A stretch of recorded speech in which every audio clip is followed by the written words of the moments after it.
The third thing is about interoperability. So we want to make sure we support an environment where operating system, hardware, software, they all support assistive technologies. They are able to take advantage of what the operating system brings to the table. And if you go to our website, microsoft.com/enable, you will find the wealth of information that we believe is what our products bring to the table for people with different types of impairments.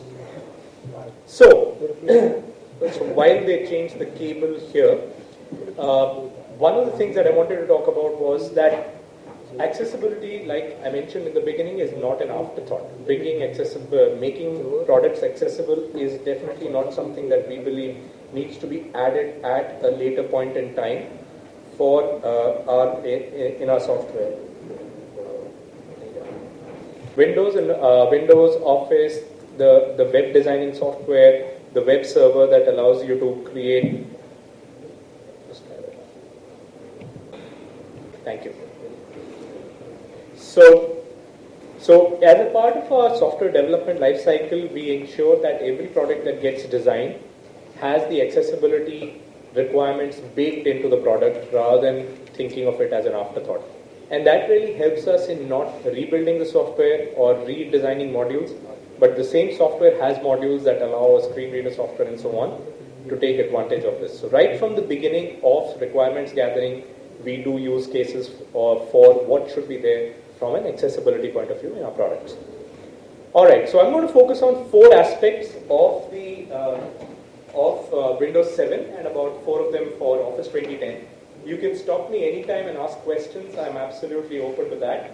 And what we will try and do is see what is the best way we can demonstrate the capabilities to you rather than just run you through the slides. So I hope that's okay by all of you. Okay, so the first thing is the ease of access center.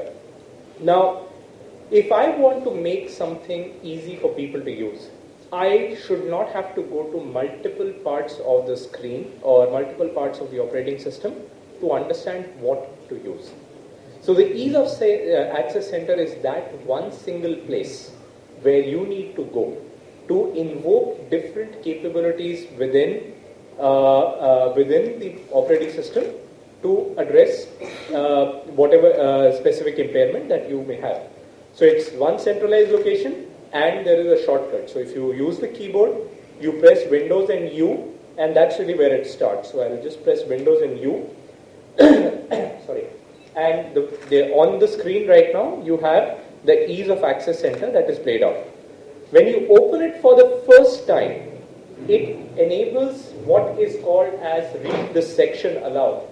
What you're seeing here, the first part of the screen, what is being shown on the screen here, at the top part of the screen is the quick access to tools that allows you to read the section aloud. So first time you turn that on, it will start reading this particular section using Microsoft Narrator.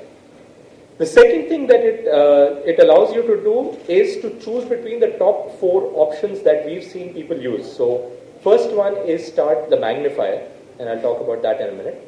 Start narrator, which allows you to start reading out what's on the screen through an inbuilt software.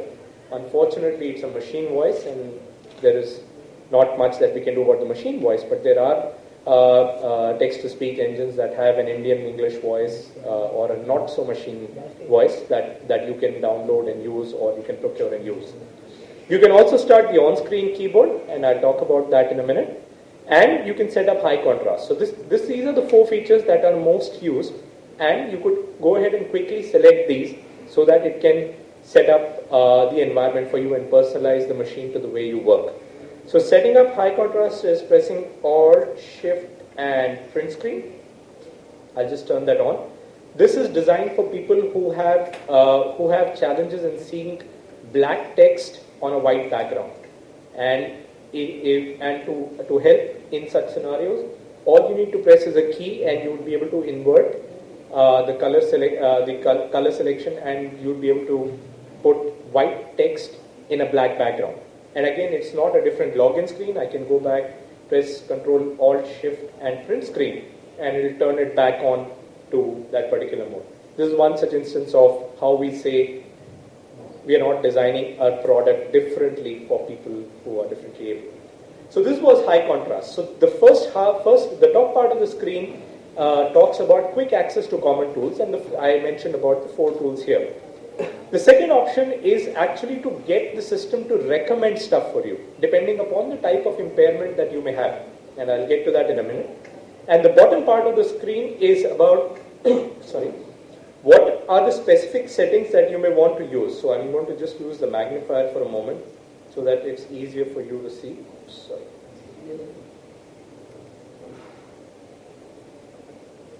So whether you want to use the computer from a display standpoint, make it easier to see, for example, color contrast or DPI settings that you'd want to do, using a computer without a mouse and keyboard, using alternate options, using a mouse to align to give you the flexibility to operate, and so on. So that is something that comes as these settings that you can refer to all up.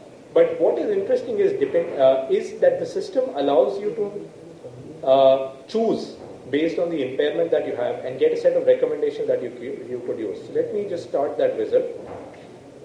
What that wizard allows you to do is to say, based on the type of challenges that you face or you have, you can then decide how you want to use the machine. So the first one is about eyesight.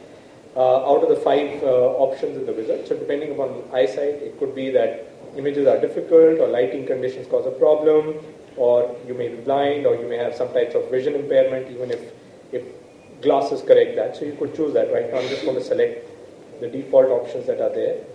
The second wizard is about dexterity. If you find it challenging to hold a pen or a pencil, or if you are challenged to use a mouse, what is a good way for you to start using the computer? I could choose that. I'm just choosing the default options to save on time. The third part of the wizard is about hearing. If you have challenges in comprehending the sounds that come from the system, or if there's background noise, or you have challenges even when using a hearing aid. The fourth option is for speech. So if you have a speech impairment, then what are the options? And the fifth one is about reasoning and cognizance. So if it's difficult to concentrate or memorize, these are the 5 steps that you need to follow. And once you've defined these 5 steps, the system throws up certain options for you. So depending upon if you have 1 or more impairments, you can say turn on narrator or magnifier, or set the cursor slightly thicker so that you are able to view where the cursor is blinking. So for example, on the screen, if I've chosen the size 10, then the blinking cursor size will be as thick as this. So it will be easy for you to focus on that.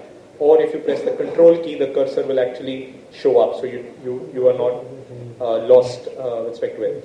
You can turn on sticky keys if it's difficult for you to hold on to the shift key for a longer period of time, or a caps lock key. So sticky keys helps you to navigate within your document or whatever work that you're doing, and allows you to just press shift once and you'll be able to manage that. The same applies to scroll lock or num lock. Sorry.